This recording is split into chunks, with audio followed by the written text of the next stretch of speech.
Thank you so much. I'm so touched, even a little misty. Michael, very generous introduction. President Hinton, Deans, Father John, Mary Lou Eldridge, Chair of the Board of Trustees. Thank you all very much for the opportunity to be here. To the parents, which I've learned over the course of the last several weeks include many of my classmates and close friends. Congratulations to all of you. A particular note to the moms today. Happy Mother's Day. Every day should be Mother's Day. This is a feeling that grows stronger in me the more time I get to spend with my own beautiful, wonderful wife, and as my brothers and sisters and I watch and experience and are amazed by our mothers aging. It's really good to be back. Really good to be back.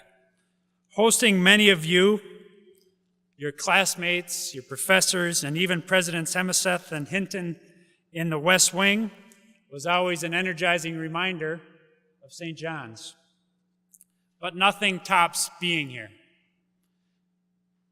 Watching daybreak over the Sag as I did this morning, eating at the Reef as I did last night with my boys, my niece and nephew and my brother, playing catch with my boys on the football field, and most of all, seeing each of you. In fact, seeing Father John and his brother monks over the last day has reminded me of a question my son Teddy asked me when he was about 6 at the dinner table on Sunday evening. That night, Teddy asked, "What is a monastery, Dad?" So I answered in a particularly non-enlightening way that a monastery was a place where monks lived.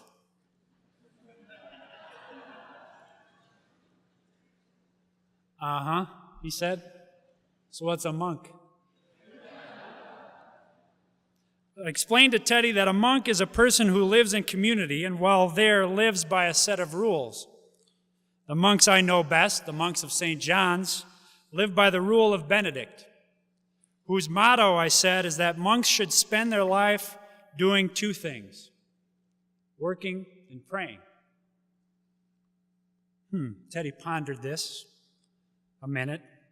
Then he concluded with a simple question. So, Dad, are you a monk? Working and praying. It's also what all of you have been doing these last 4 years. And all that hard work and all those prayers have paid off. Congratulations. You did it. Now, most of you are from this fine state, but 1 in 5 of you are from 35 other states. Nearly 1 in 20 are from a different country. And about 1/4 of you are the first in your family to graduate from college. Remarkably, in a period in our national conversation marked by pessimism and cynicism, according to a recent survey of your class, more than 9 in 10 of you describe yourselves as optimistic about your future. I share your optimism. I share it for 2 reasons. 1, because even with its uncertainty and even its fast-changing, even scary nature, you are graduating into a world of extraordinary opportunity.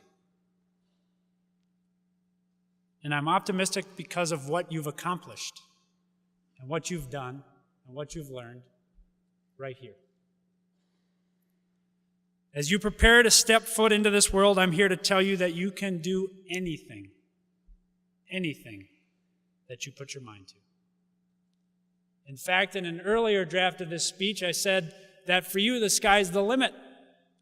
But then I recalled with Mark Vande Hei returning to Earth from a tour of the International Space Station that not even the sky holds a Johnny back. Today, you join a distinguished tradition of Johnny graduates that includes Mark and many, many others. I want to tell you about 2 more of them. Cleveland Cornelius Cram, class of 1938, was from Waterville, Minnesota. He was retired when I met him in 1994, and as a result, he had time to mentor a young Johnny interested in national security affairs.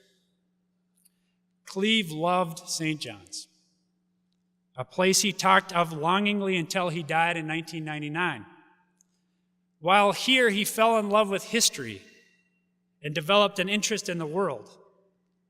Having identified that in Cleve, upon graduation, the monks of St. John's cobbled together some money for Cleve to take a train to New York, and from New York, a steamer to Europe. In Europe, he traveled around with a letter from the monks at St. John's, urging their brother monks and monasteries around Europe to receive this hayseed from Waterville and give them a place to stay and something to eat.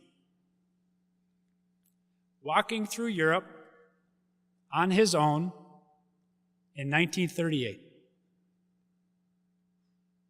Think what he saw.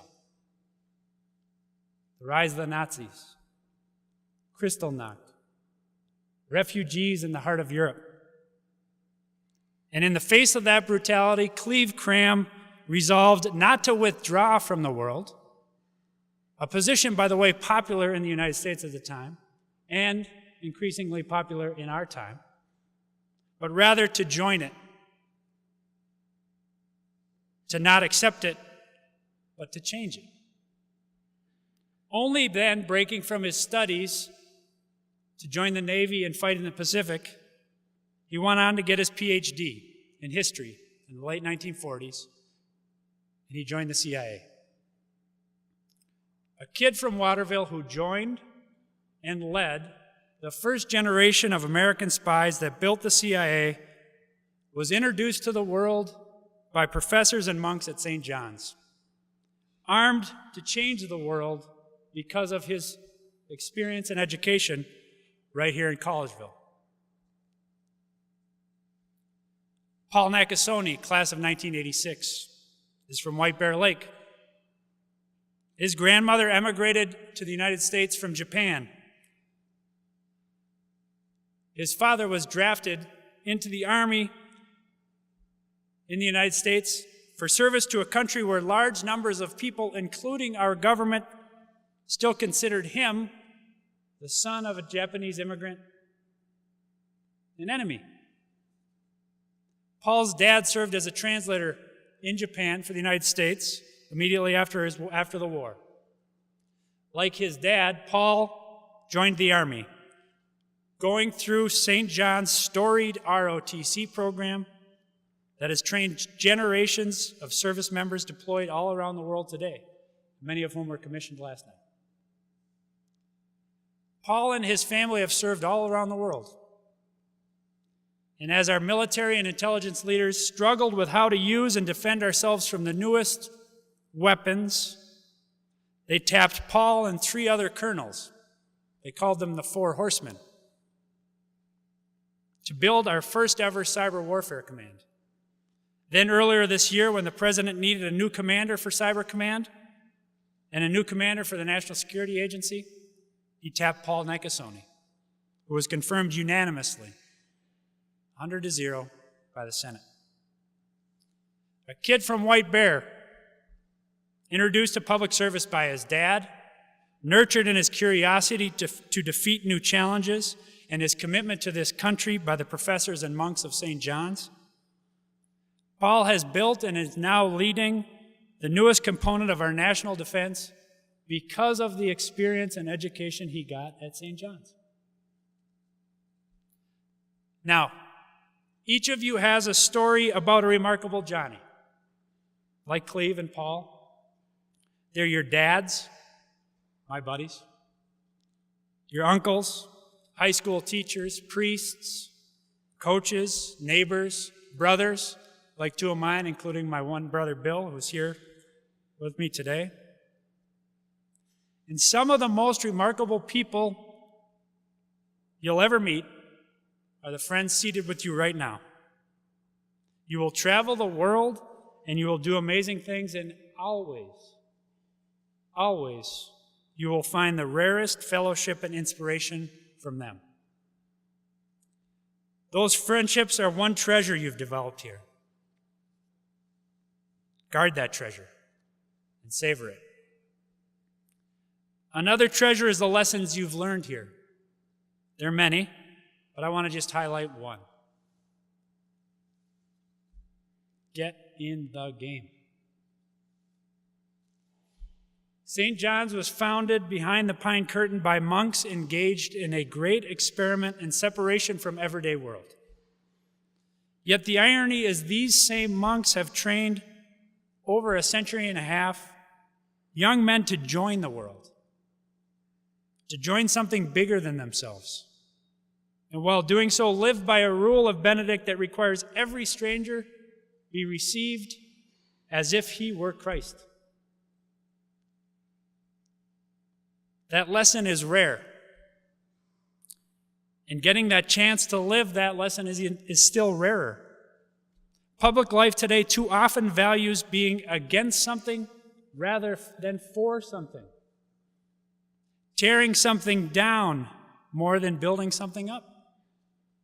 Public life will press you to do things that are not bigger or different, as your monks and professors have pressed you to do here, but rather things that are smaller and similar.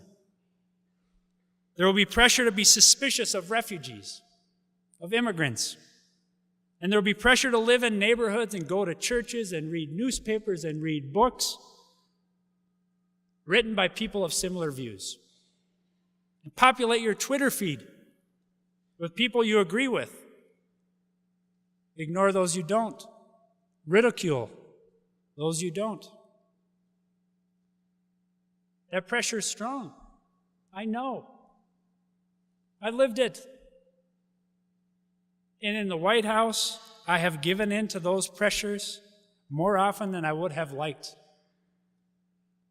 And every time I did, I've regretted it.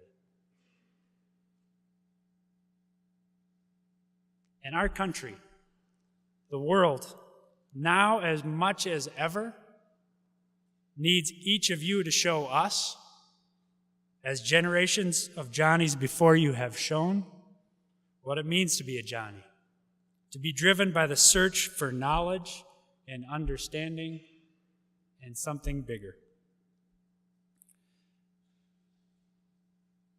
These swirling thoughts, musings of my own life, sincere hopes for each of yours, converged last week as I stood in the cathedral at the Benedictine Abbey of St. Gall outside Zurich, Switzerland. I didn't know for sure, but I found myself thinking that maybe 80 years ago, in 1938, Cleve, all of 22 years old, might have stood in the same place. Then I said a prayer for Paul Nakasone as he prepared later that day to assume command of Cyber Command in the National Security Agency. Then, like right now, was a very hopeful moment. A moment of appreciation that for all the extraordinary change over these last 80 years, there's a continuum of Johnnies just like each and every one of you who played a central role in shaping that change. Johnnies who embraced their responsibility to be a leader. Johnnies who rejected fear of the new and different and chose a better, more optimistic path for their own lives and for the lives of others. Johnnies who chose hope, the optimistic belief that the world is what you make of it. Standing with you here today, seeing your readiness, your enthusiasm, as Stephen just talked about, to take on the world, I am more confident than ever that because of you and because of all you will accomplish, our greatest days lie ahead of us. I thank you very much, and go Johnnies.